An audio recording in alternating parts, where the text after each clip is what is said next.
Bueno, buenos días, estamos aquí en la balsa de Escoriz y estamos con un ornitólogo aficionado, yo creo que más que aficionado, con Aritz Sarasa Zabala, que nos va a explicar un poquito por qué estamos aquí. Porque hemos oído las grullas, hemos visto vídeos de WhatsApp de las grullas y hoy estamos aquí todos intentando verlas, que hoy tristemente no las podemos ver. Aritz, ¿qué tal? Hola, buenos días. Muy buenas. Las grullas, ¿qué pasa con las grullas? Las grullas, pues bueno, ave migradora muy conocida, ¿no?, por estas tierras, junto con el ansarón, que cuando las circunstancias son propicias, pues hace parada en la balsa de Zolina, ¿no?, en la balsa de Escoriz. Casualmente, pues hoy sí que ha habido a la mañana, pero han decidido seguir su viaje migratorio después de haber pernoctado aquí esta noche. O sea, lo que hacen principalmente es hacer como una paradica, ¿no? Paradica, tomar fuerzas y seguir, porque ¿de dónde vienen y a dónde van las grullas? Que son unas aves hermosas, ¿no? En paradas. Eso es, son unas aves bien altas, con cuello largo, pico largo, las patas también muy características, en plan como una ave zancuda.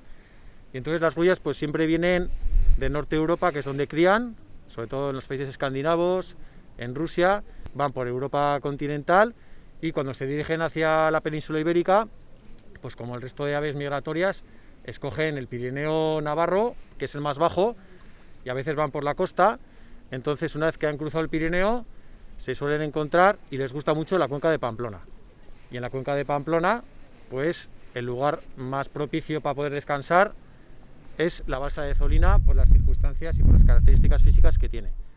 Es cierto que a veces, según cómo venga la jornada, los vientos predominantes o cómo se encuentren ellas de fuerza, pues ellas siguen su vuelo hacia el sur y se les ve a cientos o a miles cruzando la cuenca de Pamplona, pero no llegan a parar en la balsa de Zolina ni en cercanías. Las grullas fundamentalmente hibernan en la península ibérica. ¿Ah? Sí. Generalmente la inmensa mayoría va a Gallocanta y luego otro gran contingente de ejemplares va a Extremadura a aprovechar las bellotas de los encinares de las dehesas. Y hay una pequeña población hibernante en Navarra, en la zona de Carcastillo, Cinco Villas, Figarol, que ahí también han llegado a hibernar, que sería la población más norteña que hiberna en la península ibérica. O sea, que no cruzan el estrecho ni cruzan el Mediterráneo, sino que se quedan en la península, ¿no? Efectivamente, se quedan en la península aprovechando el alimento disponible, y ahí sí que también ellas, dentro, una vez que ya están hibernando, pues sí que se pueden desplazar, pero ya son desplazamientos más erráticos, más cortos. Para comer, ¿no? Principalmente, y para ubicarse, ¿no? Porque la alimentación de las grullas, ¿qué es? ¿Grano? ¿O comen de todo? Eso es. La alimentación de las grullas es una ave omnívora, pero fundamentalmente lo que es pasto, grano, bellota y pues gramíneas, hierbas y si pueden pues insectos, por supuesto. ¿Por qué la característica V de las grullas? Siempre, bueno, van como al mismo nivel, una que va líder, ¿no? Que sí, va rotando, sí, creo. Sí que se ha llegado un poco a la conclusión de que las que van en cabeza son grullas más experimentadas, que conocen el viaje, tanto por instinto saben guiarse como por memoria visual, van reconociendo los paisajes. Entonces son un poco las que encabezan en esa formación, que se dice que se vuela así porque se aprovecha mejor la energía y las turbulencias que genera el ave que le precede. Ajá. Entonces, de esa manera gastan menos energía. Y también se ha llegado a pensar que permite un visionado mejor ante posibles ataques de algún depredador. Que en este caso pues puede ser, por ejemplo, se sabe que en la zona de Roncesvalles algún águila real está especializada en la caza de grullas. Ah, qué bueno, sí, qué interesante. Sí. Una pregunta, si aquí paran, por ejemplo, varias bandadas, ¿no? Varias cuadrillas de grullas, luego cuando retoman el vuelo, retoman las mismas grullas, o sea, la misma bandada, o se mezclan, o eso, ¿cómo va? Porque aquí acabarán varias familias, aquí se han llegado a ver 300, 400 grullas, ¿no? Sí, incluso más. Incluso miles. Incluso miles de grullas, sí, hemos llegado a ver aquí. Sí. Entonces, claro, luego las bandadas pues son de 80, 100, 200 individuos. Efectivamente. ¿Se reconocen entre ellos esas familias? ¿O no? O sea, cada uno coge... Tiene un espíritu gregario en la que, pues eso, la masa hace la fuerza. Sí que en el periodo reproductor, por supuesto, la pareja hace una unión, pero en época de migración no. ellos son una masa, son muy sociables, necesitan pues estar las unas con las otras, y más pues en un momento que requiere pues eficiencia energética y cuidado de peligros. Si llegan a zonas nuevas, pues siempre intentan estar en grupo, pero no quiere decir las que han llegado que sean las mismas que vayan a volver. En días mismas se mezclan. Qué interesante. Sí. ¿Por qué Zolina? ¿Por qué Aritz? ¿Por qué tenemos esto que era un detritus? Era el agua residual de la mina de Potasas, nada más y nada menos, que a saber lo que era esto. O sea, esto era un vertedero líquido. Efectivamente. Y la naturaleza, de repente, ¿le ha dado la vuelta? Pues bueno, la balsa de Zolina es pues muy importante, como ya he dicho anteriormente, porque se encuentra en la cuenca de Pamplona, que es un lugar que ofrecía antes muchos pequeños humedales, microhumedales, carrizos, zonas muy interesantes para esta clase de aves, pero que poco a poco fueron desecados pues para el urbanismo, para la agricultura y demás. Entonces, Zolina ha quedado como una especie de oasis después de haber cruzado los Pirineos, y también, por supuesto, en la migración prenupcial, cuando suben otra vez hacia el norte para criar, también les sirve como un lugar de reposo. Además, al ser una zona bastante extensa en cuanto a posibilidad, con mucho horizonte, a la grulla especialmente le gusta este tipo de balsa que no tiene mucho carrizo ni bosques cercanos, porque al ser una ave bastante asustadiza, pues le permite vislumbrar pues todas las cercanías ante algún posible peligro. Además, al tener campos de cultivo alrededor llanos, también les puede ofrecer comida. Y bueno, y ellas paran aquí porque además ven que hay otras especies de aves, y entonces les da confianza para poder parar en este lugar. ¿Qué otras aves tenemos aquí en la balsa a fecha de hoy? Estamos a principios de noviembre, mediados de noviembre. Pues ahora en invierno, otoño-invierno, en cuanto a variedad de especies, es menor de la que podemos encontrar en época de migración más primaveral o más acabado el verano. Pero en cuanto a número de ejemplares hay más, porque tenemos grandes cantidades de focha común, muy buenos ejemplares de porrón europeo, también silbón europeo, otra nátida del norte de Europa, que todavía no han llegado demasiados, pero según los rigores del invierno se nota mucho la fluctuación del número de individuos que tenemos en la balsa. Esas serían las tres especies más características de lo que es invernada. Sí. Y luego, cuando acaba el invierno, sus números disminuyen considerablemente. Luego también podemos tener en invierno, ahora mismo hoy tenemos pues, gaviotas reidoras. Ajá. También tenemos gaviotas patiamarillas. Sí. Y también tenemos, pues ahora mismo hay cisnes. Qué chulo. Sí. Cisnes salvajes. Cisnes salvaje, que proceden de individuos que estaban más o menos domesticados, ¿no? Vale, de parques y demás, eso es, pero que han sabido criar en zonas salvajes, como puede ser la balsa de Zolina, e incluso ahora en la balsa de Pitillas también hay muchas parejas que están criando. Qué chulo. ¿Qué podemos hacer como personas humanas que somos? ¿Qué podemos hacer para venir a disfrutar de las grullas, disfrutar del resto de las aves, disfrutar de la balsa de Escoriz, de Zolina, sin molestar? Porque a lo que hemos venido aquí nos hemos sorprendido todos que había como 50, 60 coches aparcados, bien aparcados, porque hasta donde se puede pasar la gente ha respetado, ha dejado el coche ahí, y mucha gente caminando. ¿Cómo podemos ayudar a que las grullas sigan viendo esta balsa como un sitio amigable? ¿Cómo podemos disfrutar de ellas sin molestarlas? Cuéntanos un poquito.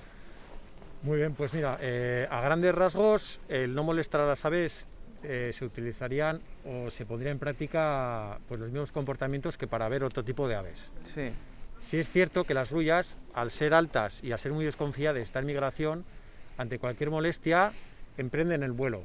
Eso supone un gasto de energía gratuito que luego puede pasar factura en el resto de sus viajes, porque las levantamos y les hacemos volar y hasta que encuentren otro sitio, pues igual está muy lejos. Entonces, lo que hay que hacer es siempre mantener la distancia de seguridad.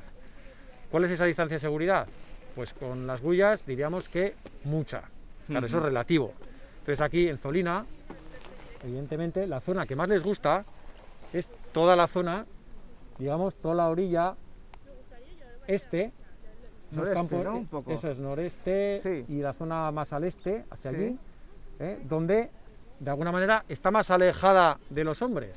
Vale. porque por la zona de Badostein, Claro, también esos bajan campos de allá. cultivo, eso es, están muy cerca de donde aparcan los coches, y donde estamos nosotros ahora mismo, pues siempre suele haber bastantes paseantes y no les gusta el dique de contención que tenemos aquí. Entonces, es muy fácil. Desde Zolina se puede acceder a donde estamos ahora nosotros, que es en la zona del dique. Si se tienen prismáticos o telescopio, todavía mejor, porque las puedes observar muy bien desde distancias más largas, dándole seguridad.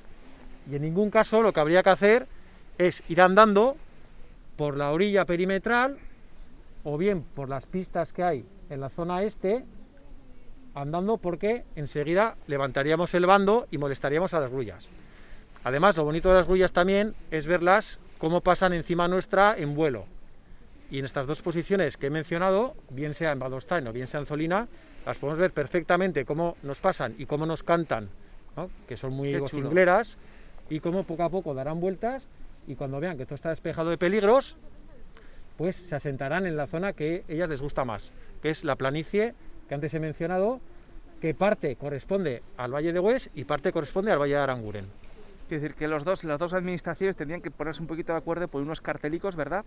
Podría ser una buena idea, por unos carteles, avistamiento de aves, indicar cuatro nociones claras para que la gente no seamos unos torpes, porque claro, venimos de la ciudad, no conocemos nada, hemos visto por WhatsApp, uy, qué chulo las grullas, ¿no? Y lo que hacemos es molestar, o sea, hacemos una labor contraproducente, ¿no? Eso es, efectivamente. Muchas veces, o la mayoría de las veces, pues la gente sin saberlo, con buena intención, quiere acercarse y verlas más cerca, pero no se dan cuenta que estas aves levantan el vuelo muy pronto.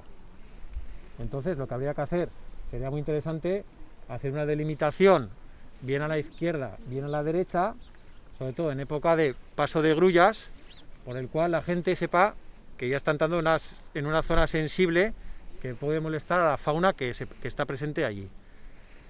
Otra cosa se podrían dar otros pasos un poco más, digamos, contundentes, en cuanto no solo a poner señalización, pero bueno, como una primera medida sí que marcar que a partir de esa zona ya se está molestando, se puede llegar a molestar mucho a las grullas que están paradas.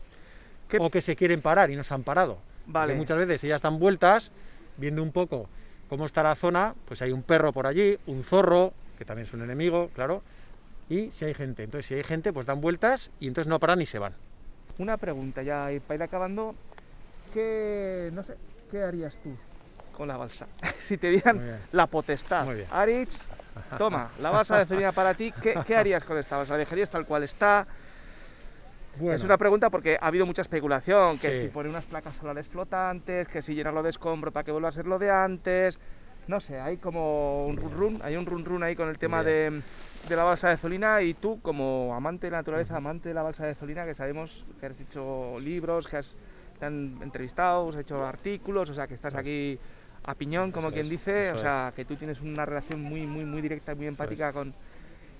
Toma, el bastón de mando de la balsa de Zolina. ¿Qué hacemos, Aritz? Venga. Pues mira, me alegra que me hagas esa pregunta. Evidentemente, esto es un auténtico tesoro que tenemos que saber proteger. Ha venido de manera indirecta por lo que fue en su día una zona de vertido de aguas lixiviadas y salitrosas, pero con las lluvias pues se ha ido dulcificando y tiene una salinidad adecuada que alberga vida acuática y vida vegetal, que es el pasto para las aves. Esta balsa tiene censadas 245 especies. Perdona, 245 especies de aves tiene censada esta balsa. Eso es. Y sus alrededores, porque la balsa en sí también crea riqueza en los alrededores. Joder. El tercer lugar, en Navarra, después de Las Cañas y después de la balsa de Pitillas, que tienen protección oficial. Y en 16º lugar de España. Entonces, esto es un tesoro que además lo tenemos cerca de una capital como es Pamplona, en un valle muy bonito cercano que es Aranguren, y lo tenemos que proteger. Como medidas de mejora, por supuesto, dejarla como está, y si se pudiera hacer en la zona norte algún tipo de islas, todavía mejoraría mucho la posibilidad de albergar especies migratorias como mascharranes, fumareles y limícolas. Eso a día de hoy es claramente lo que como infraestructura que favorezca la fauna, Ujú. es lo que he hecho en falta en esta balsa. Y por ejemplo, todo lo que es el perímetro, que vemos que es bueno, cereal, está preparado para cereal, así en Gallocanta plantan el cereal, pero lo dejan estar para que las grullas lo pasten, lo coman, ¿no? O sea, es una especie como de ayuda a las grullas para que, no sé, no sé, algo parecido aquí, es decir, hacer una franja de 10, 12, de 50, de 100 metros alrededor de la balsa que se cultive, pero que no se recoja. Claro. Para que ese grano sea pues para las aves y luego también sirva de refugio, para anidar a otras aves más pequeñas, no sé. O sea, con el perímetro de la balsa, ¿qué podríamos hacer? Bueno, con el perímetro de la balsa, eso que me has comentado es una idea muy interesante. Lo que pasa es que habría que llegar a un acuerdo con los agricultores que tienen las parcelas que limitan con la balsa. Cosa que lo veo un poco, en ese aspecto, un poco difícil. Gallocanta tiene la fortuna, entre comillas, que es una laguna que vive por y para la balsa, incluido el pueblo que está al lado. Atrae a muchísimos turistas, sí, porque tienen las huellas todo el año. Entonces aquí, ese aspecto que me has dicho tú es interesante y se podría estudiar, desde luego. Luego una cosa que sí se ha comentado, que puede ser conveniente, porque aquí hay que buscar siempre el equilibrio entre dar valor a este lugar y que la gente lo conozca, pero también desde el respeto, sin sobrelimitarse en las molestias a las aves. Entonces, crear una especie de paseo, pero que afortunadamente en Zolina sí que lo tenemos, la pista que viene del pueblo, que viene hasta el dique, y de manera que la gente pues pueda acceder a ver aves o ver este paisaje desde lugares muy marcados. Establecidos. Eso es, para que la gente luego no ande, como hemos dicho, pues molestando a las aves, y más en época de cría, por las orillas. Sí, como en Pitíes, que hay unos avistadores de aves, ¿no? Una especie de, ¿no?, contenedores, sí, así, unas hay casetas, observatorios, ¿no? observatorios, que eso puede venir bien siempre que se utilicen adecuadamente y no sean, pues eso, un imán o un foco de pues gente que va a... Y perros sueltos ni hablar, ¿no? Efectivamente. Es un tema que antes te lo iba a comentar. El tema de los perros, a las aves les asusta mucho. Hay muchos perros además que su afición por instinto es ir corriendo detrás de las aves. Sí. Aquí han fracasado varias puestas de aves muy interesantes, ninícolas, cigüeñuelas, chorlitejos, por el tema de los perros. Es un problema menor que el que se da en las playas, pero los perros tienen que estar con la cadena. De hecho, en muchos parques naturales se ve, por favor, mantengan el perro atado. También la señal. Sí, y que no anden molestando a la fauna salvaje. Pues creo que está más o menos todo dicho. Arich, si quieres añadir algo más. Pues yo también creo que por hoy... Por hoy, con el tema de las grullas, ¿no? Eso es. Por hoy yo creo que el tema que era evidente, es evidente que Zolina es como una gasolinera para estas aves migratorias que tanto nos alegra oír cuando llega la época, y que tenemos que saber valorar y en consecuencia conservar sus hábitats. Qué guay, qué guay. Pues desde aquí, desde la balsa de Escoriz, desde la balsa de Zolina, despedimos este reportaje a prisa y corriendo para ver si veíamos las grullas que hoy pues han sido tímidas y no nos han permitido, pero bueno, obtendremos imágenes de recurso, lo prometemos, para hacer este reportaje bien chulo. Así que nos despedimos, gracias, bueno, nos damos la mano como los buenos. Eso es. Arich, nos vemos en otra y os animamos gracias. A disfrutar de la balsa con cuidado, precaución, perros atados y desde los sitios que no podamos molestar a las aves. Un saludo.